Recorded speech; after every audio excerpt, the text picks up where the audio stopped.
Hey, Uncle Mike.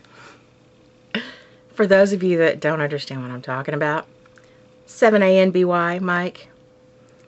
Uh, we have a little friend named Mikey who lives in Korea, and he said that he really wished that Mike and I could be his aunt and uncle.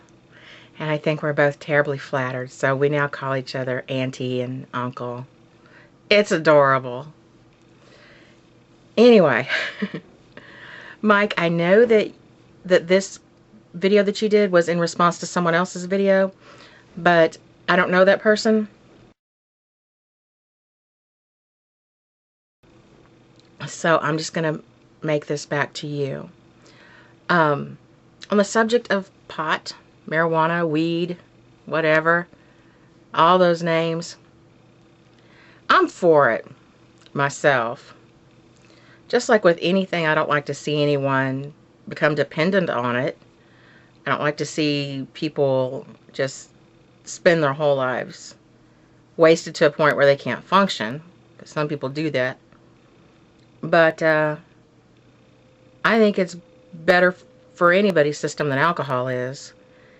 And it pretty much saved my life at one point. Now understand, I went through my teen years absolutely petrified of any kind of drugs. Went through my 20s being hermity and not really having many friends and not caring anything about really drugs or alcohol or much of anything. And then I started having problems in my mid to late 20s with extremely bad abdominal pain and nausea. Like bad, unrelenting nausea. That just between that and the pain, it pretty much ruined my life. I had to go on disability. I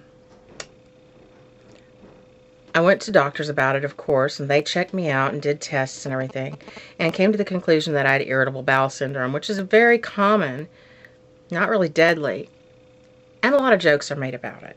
But it's actually an extremely painful, obnoxious thing to have. And in some people's case, they get this horrible, racking nausea, which is what I got. Goodness, she burped. I would never actually, I never throw up, but I would just feel like I was about to. Like that horrible feeling right before you do, I'd feel that 24 hours a day. The nausea would wake me up over and over in the middle of the night. Pain and nausea that would not go away. And right before I met Chris, who I ended up marrying, I was so sick with it that I pretty much just laid on the couch for months and months and months. Couldn't really eat much of anything. I could take one bite, that was it. There was no way I could have another bite. Most of the time, even the smell of food just about did me in. Very depressed, very sick. I didn't even realize that I had lost 100 pounds. 100 pounds! And didn't notice it. I noticed my clothes were fitting me baggy, but I thought they had just gotten flooped out. So then I got married and all that, and the problem went away for the most part. It would come back and go away. And all the doctors could offer me was a mild muscle relaxer, which just did almost nothing for me. If I took enough of it, it would make me go to sleep. Twice loaded a little pistol that I had and sat on my bed cross-legged while my husband was at work and thought very much about finding my own cure for it. And I almost did. I've held the gun to my head. That's how bad it was. But the problem would come and go. Twice in my adult life, I have lost 100 pounds due to not being able to eat because of horrible nausea.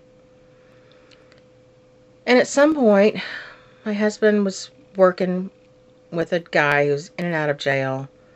And this guy was a chronic smoker. And he hooked my husband up with a little something. But my husband got some rolling papers for me.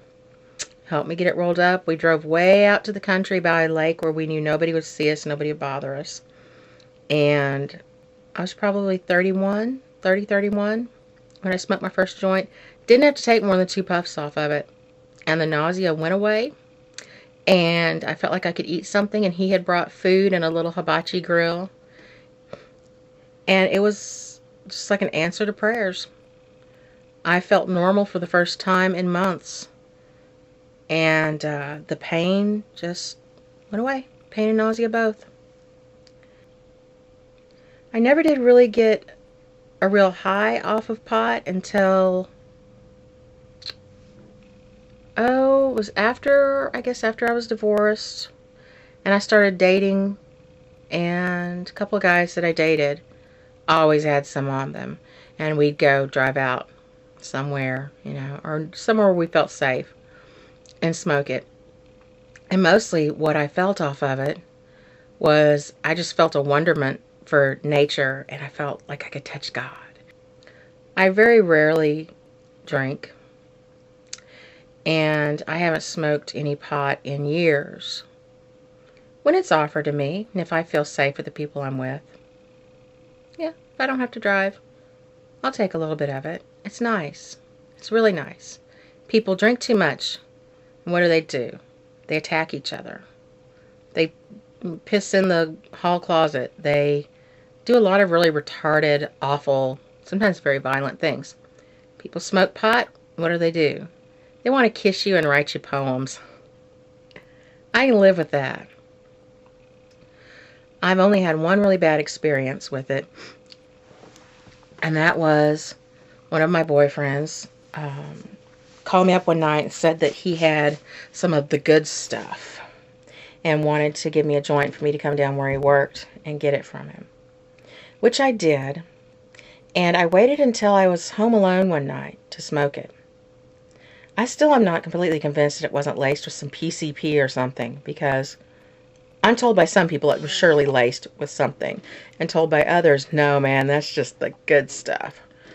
But I had what I can almost call hallucinations. I felt like time was shifting back and forth and crisscrossing, and I was trying to watch Monsters Ball, and I was thinking, this is the most surreal movie I've ever seen in my life. It didn't make any sense to me. I had all these weird time shift, kind of, I can't even describe it. It was very bad, and my legs went completely numb, and I couldn't get up and walk anywhere. It's like at first it was kind of fun. I ended up making brownies. I didn't even eat any of them, but I made some, and I was stacking them on a plate into a pyramid shape and thinking, oh my God, why am I doing this? People are going to see that I've shaped them like this, and they're going to know that I was high. Became kind of paranoid that everything I was doing around the house was going to give it away to someone that I was high. And that was sort of funny, and I was laughing a lot. But then I got into the thing where I couldn't lift my legs anymore. My legs wouldn't work. I was sitting on the edge of the bed. I had turned on this movie in my room, and I literally had to grab my feet by my socks and pull my legs up onto the bed. And I barely got myself covered up, and I just thought, I hope the house doesn't catch on fire, because I'll be screwed. And that was not good. If that's the good stuff, I don't want any more of the good stuff. It really did a number on me. Anyway, I'm glad you're doing well. I love the videos you make sitting with the natural light on you. It makes your eyes look gorgeous. Are they brown or green? This last one, they look kind of green. Anyway, that's all from Auntie Alyssa. Bye.